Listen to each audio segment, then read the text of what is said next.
A to Z kids. नमस्कार मुलांनो. तर चला मग आज आपण मकर संक्रांतीची एक गोष्ट ऐकूया. खूप वर्षापूर्वीची एक गोष्ट आहे. एक सुंदर गाव होतं जिथे शेतकरी खूप मेहनत करून शेती करत असत. थंडीच्या दिवसात पीक तयार व्हायचं आणि त्यानंतर सण साजरा केला जायचा. तो सण म्हणजेच मकर संक्रांती. एकदा सूर्याने आपला मित्र पृथ्वीकडे पाहिलं आणि विचारलं, तुझ्या लोकांना मी प्रकाश देतो, ऊब देतो, पण ते काही मला थेट धन्यवाद म्हणतच नाही. पृथ्वी हसून म्हणाली, त्यामुळेच मी त्यांना मकर संक्रांती साजरी करायला सांगत आहे. त्या दिवशी ते तुझ्या महत्त्वाला ओळखून तुझं पूजन करतील.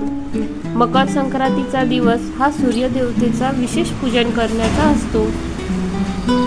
या दिवशी सूर्य उत्तरायणला जातो, म्हणजे दिवस मोठा होऊ लागतो.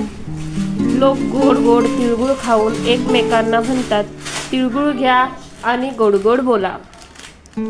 त्या गावातली मुलं, मोठी माणसं सगळे मिळून पतंग उडवत असतात. पतंग उडवताना त्यांना वाटायचं, आमचं जीवनही या पतंगासारखं उंच उडावं. दारी रांगोळी काढतात.